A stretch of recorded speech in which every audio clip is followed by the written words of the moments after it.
بندہ مومن اللہ کا بندہ ہے، رسول کائنات صلی اللہ تعالی علیہ وسلم کا غلام ہے۔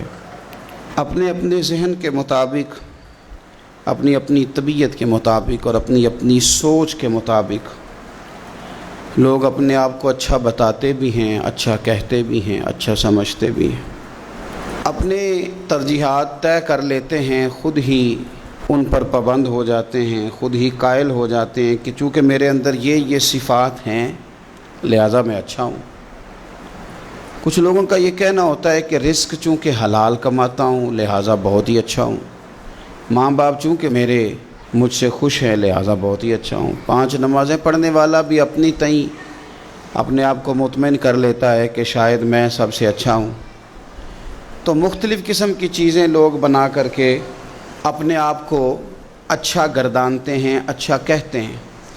کچھ لوگوں کا یہ کہنا ہے کہ سوسائٹی میں جو لوگ کسی قسم کی کو خدمت کر لیتے ہیں، کسی غریب کا بھلا کرتے ہیں، کسی مسکین کے یتیم کے کام آتے ہیں، وہ اچھے ہیں۔ سب سے زیادہ بہتر یہ نہیں کہ اللہ کے قرآن سے پوچھ لیا جائے اچھا کون ہے، کون سی ایسی خوبیاں ہیں جو انسان میں پائی جائیں تو انسان مومنوں والی صفات رکھتا ہے۔ تو قرآن مجید نے بالکل شروع میں کہا کہ الف لام میم ذالک الکتاب لا ریب فیہ۔ یہ الف لام میم تو حروف مقطعات ہیں، ان کا معنی اللہ تبارک و تعالی بہتر جانتا ہے، یا وہ جانتا ہے جسے میرا رب بتا دے۔ ذالک الکتاب لا ریب فیہ فرمایا یہ وہ بلند مرتبہ کتاب ہے جس میں کوئی شک نہیں۔ یہ نہیں فرمایا قرآن میں شک کیا نہیں جاتا، قرآن پاک میں شک ہے نہیں۔ اگر کوئی شک کرتا ہے تو اس کے دماغ میں شک ہے، اس کے ذہن میں شک ہے، اس کے باطن کے اندر فطور ہے۔ قرآن میں شک نہیں۔ ھدی للمتقین، قرآن ہدایت ہے پرہیزگاروں کے لیے۔ ویسے تو قرآن مجید ھدی للناس ہے، تمام لوگوں کے لیے ہدایت ہے، پر قرآن سے صحیح ہدایت اخذ وہ لوگ کرتے ہیں، حاصل وہ لوگ کرتے ہیں جو پرہیزگار ہیں، اللہ سے ڈرنے والے، تقوی اختیار کرنے والے، متشابہات سے بچنے والے۔ جہاں جانے کا اللہ نے حکم دیا ہے وہاں جاتے ہیں، اور جہاں جانے سے مالک نے روک دیا ہے وہاں سے رک جاتے ہیں۔ وہ حقیقی نفع لیتے ہیں۔ وہ کون ہیں؟ تو اللہ فرماتے ہیں وہ لوگ ہیں الذین یؤمنون بالغیب، یہ وہ لوگ ہیں جو غیب پر ایمان لاتے ہیں۔ غیب کیا ہے؟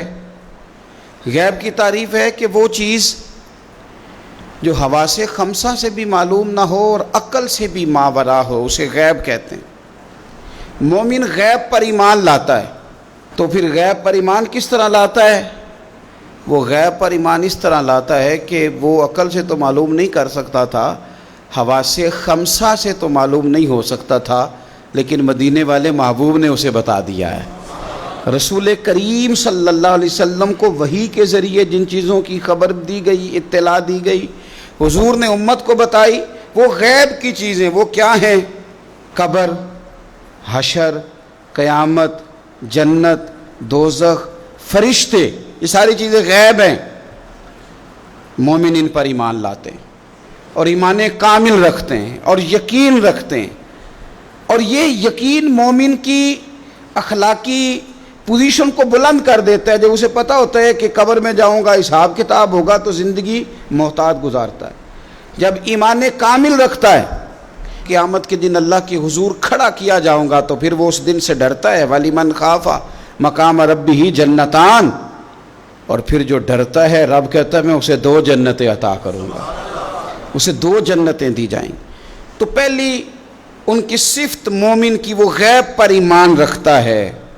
یہ میں نے بھی دیکھنا ہے، آپ نے بھی دیکھنا ہے، وہی پر ایمان کتنا ہے۔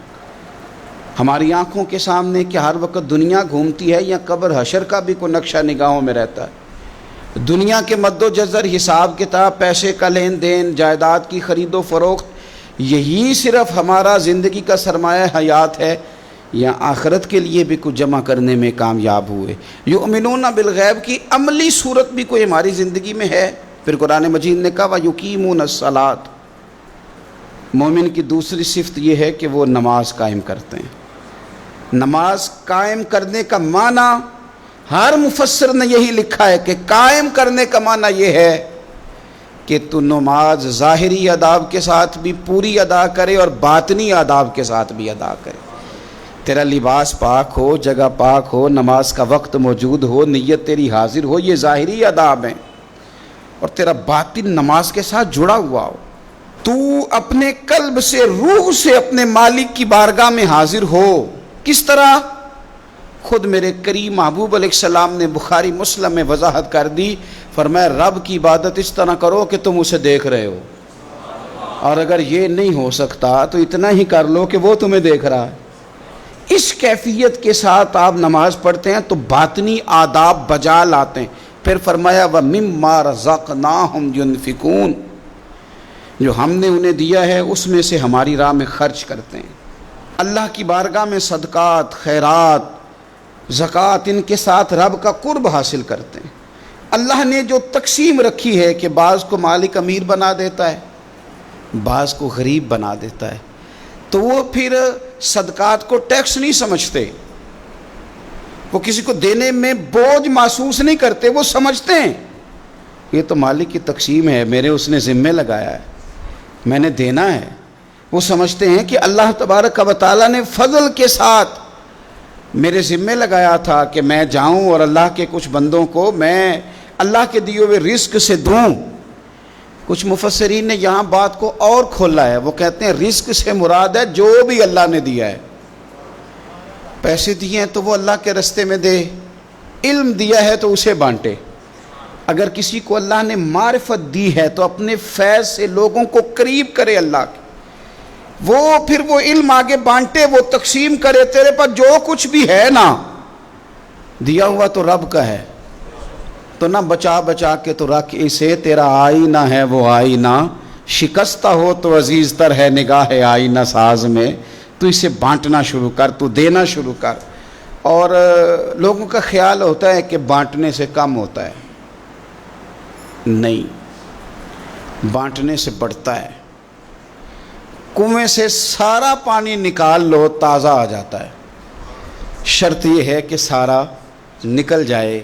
آپ علم جتنا بانٹتے ہیں اتنا یہ بڑھتا ہے. آپ جب بات کر رہے ہوتے ہیں، علم دے رہے ہوتے ہیں، تو وہ صرف دوسروں پر اثر تو نہیں کرتی.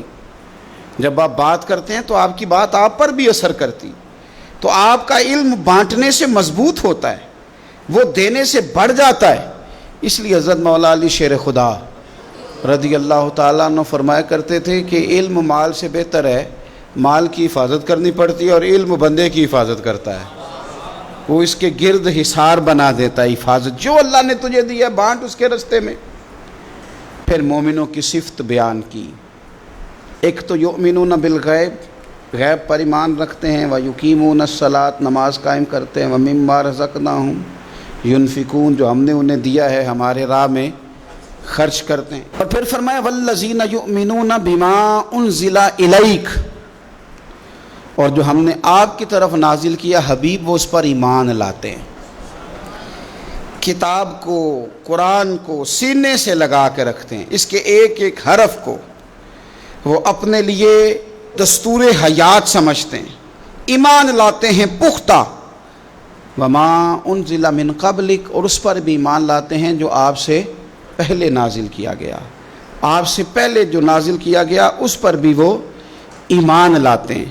یعنی تورات ہے، زبور ہے، انجیل ہے. اگرچہ کتابیں بدل دی گئی ہیں پر اللہ کی کتابیں تو تھی، ان کے جو احکامات موجود تھے اس پر وہ ایمان لاتے ہیں، ایمان رکھتے ہیں. ایک بات اور بھی یہاں سے ختم نبوت کا مسئلہ بھی حل ہوتا ہے.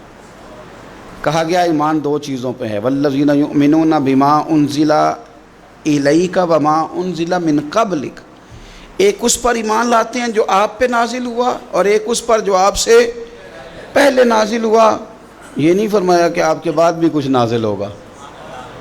پہلے نازل ہوا جو آپ پر نازل ہوا، آپ کے بعد کچھ بھی نازل نہیں ہوگا. بتا دیا قرآن مجید نے یہاں کہ ختم ہو گئی بات. رسول پاک علیہ السلام پر بات ختم ہو گئی.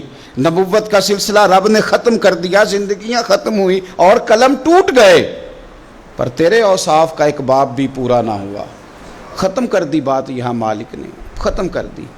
اب یہ صفات جن لوگوں میں پائی جائیں کہ ایمان بالغیب بھی ہو، نماز کا قیام بھی ہو، اللہ کے راستے میں خرچ بھی ہو، جو پہلے نازل کیا گیا اس پر ایمان ہو، جو حضور پر نازل کیا گیا اس پر ایمان ہو، تو رب کیا فرماتا ہے؟ فرمایا اولئک علی ھدی من ربہم، یہی لوگ ہیں جو اپنے رب کی توفیق سے ہدایت پر ہیں، اللہ کی طرف سے ہدایت پر ہیں۔ وَأُولَٰئِکَ هُمُ الْمُفْلِحُونَ، اور وہی لوگ ہیں جو دونوں جہانوں میں کامیاب ہونے والے ہیں۔ یہ کامیابی والے لوگ یہاں بھی اور وہاں بھی۔